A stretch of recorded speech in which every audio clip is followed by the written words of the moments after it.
Good afternoon, everybody. I hope you're shining today in this horrible, miserable weather. You're listening to Mumtaz Hussain. This is the Redshift Radio. I'm so sorry, I'm giggling because there's a cameraman in the studio today. As if the webcam isn't bad enough, I'm joined in the studio today for Redshift Radio's Health and Healing Show by two amazing ladies. And if you are friends with me on Facebook or if you follow me on Twitter, then you know how excited I am about being joined in the studio. I'm going to go with, who should I go with first? Let's go with Manjir first. Dr. Manjir Samanta-Laughton, very, very well-known scientist and former GP. Yes, and right. A medical doctor, writer of Punk Science, very well-known book, and the Genius Group. I'm going to hold these up for the webcam for everyone to see. There's the webcam for everyone to see. And there they are there as well. For the James cam as well. Very well-known international speaker, well-known author, and Olivia Stefanino as well, again, well-known international speaker, author as well of Be Your Own Guru. Got a question from Patty, the lovely Patty Olivia, who's listening in Mexico. Hi there, Patty, hope you're well. Her question is, what makes humans look for a soulmate, and why do we need someone to share our lives? Is it our human side or our spiritual side that needs to find love? Manjir's smiling at me. You like this question, don't you? It's an interesting one because through my experience and the relationships that I've had as well, I realise that there are different levels of connection with people. Obviously, there's the people that you sort of meet on the street, there's the people that sort of you meet for a short time and you have some sort of emotional interaction with them and you learn something. I mean, you learn from everybody, but there's some are stronger than most. And then you get people that really feel familiar, like you've maybe even from a past lifetime or something like that. So I started to, I'm somebody who channels, and I also have sort of spiritual visions as well. Wow. And fortunately for me, I was given something that sort of made sense of it all back in, I think about 2002. I saw a very strong vision where I saw basically the essence of us all, which I call the God blob. The God blob. And it was this sort of... You're such a scientist, aren't you? I am. It's a Munchieism. And my nickname is Dr. Munchie, so okay. That's a Munchieism. So I saw this sort of God blob, which was this silver sort of mercury-like blob, and all these... basically, it was the sum of all human souls. Right. And when you say you saw it... I saw it as in my spiritual vision. Okay, were you meditating at the time, or I was actually just on my computer. Okay. Yeah, for me, since I had my Kundalini experience, this thing can happen to me in McDonald's, in parties, you know. The fast food outlets are available. Any time, really. And the other day I had a vision of Marks and Spencer's, so you just never know. Wow. Okay. When it's going to happen. Is that, we're slightly digressing here, but I just find this fascinating. Is that because you are connected to your soul, your sort of your core, your God blob? Is that because you're connected there? I think when this Kundalini experience happened, I did get connected. I just sort of, you know, people sometimes call it the 0 point field or the quantum vacuum, or, you know, there's a sort of information field that surrounds us all. And people used to call it the Akashic Records. And people who are mystical, and I think everybody's got the ability to be mystical, they just need to sort of become aware of it and tap into it. You can actually tap into this field and actually get things through. It's the same mechanism behind genius, behind inspiration. I get to get it in a certain way, in that I get sort of ideas, and I also get visions. Right. So in this particular one, which is very, very vivid, and it happens when I'm awake most of the time. Right. I saw this sort of God blob descending, and it split off into lots of different pieces. And all these pieces are like branches of a tree, and they have different relationships with each other.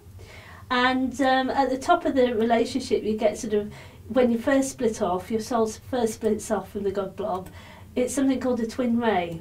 Right. And then the second sort of split off is called the twin flame, and then you get all these different soulmates, all these different levels of soulmate.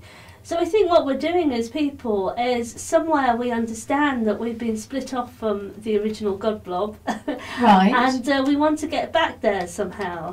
And everyone we meet is an aspect of ourselves that we have to learn something from. I agree with that as well. Yeah, so And there's a lesson to be learned. And I also think, I mean, that is a really good question, Patty. Thank you very much for asking it, because it allows us to explore this aspect which actually, Olivia, you kind of opened my eyes to this quite dramatically. We actually love everyone already, don't we? I think we're created that way. Everything is perfect as it is. So we're not talking romantic love here.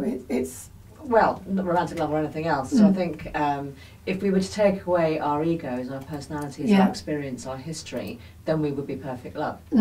And also perfect power and everything else. Yeah, and that's when we die. Well, it is because you can be awake. Or when we cross over, we pass over, because what we've learned on this earth is learnt.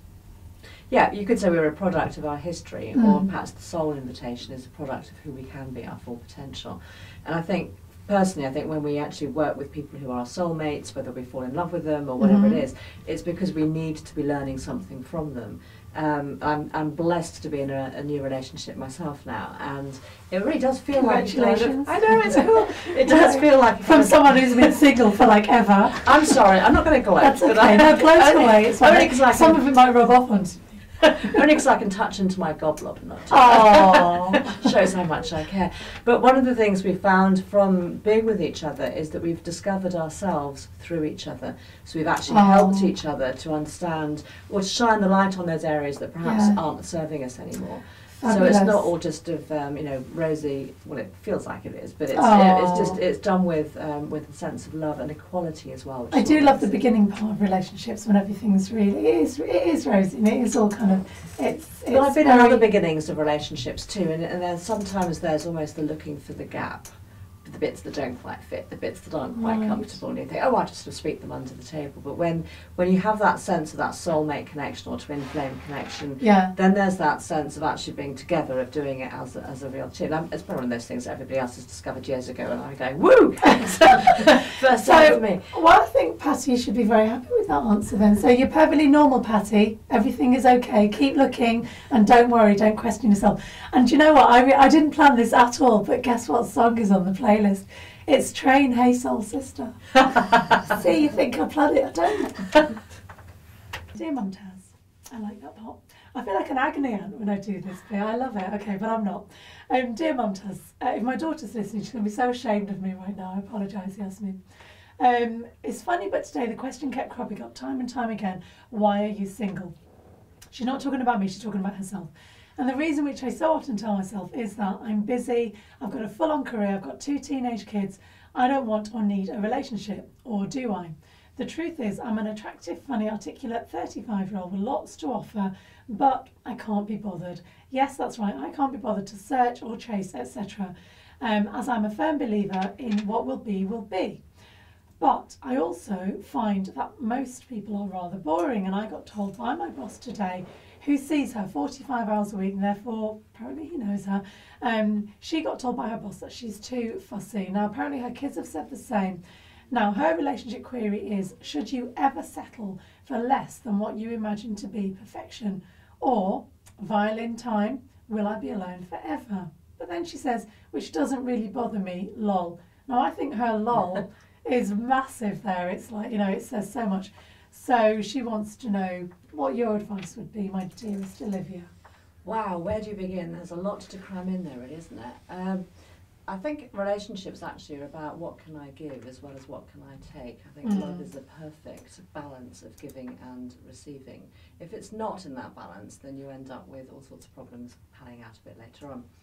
So what I'm hearing in that email is it's all about me, how great I am. She's not going to like me very much, but I'm sure she'll forgive me later on when we get to the nub of it. So it's all about me, what I want, and what I've got, and what, come and get it if you can be bothered, because I can't really be bothered with you.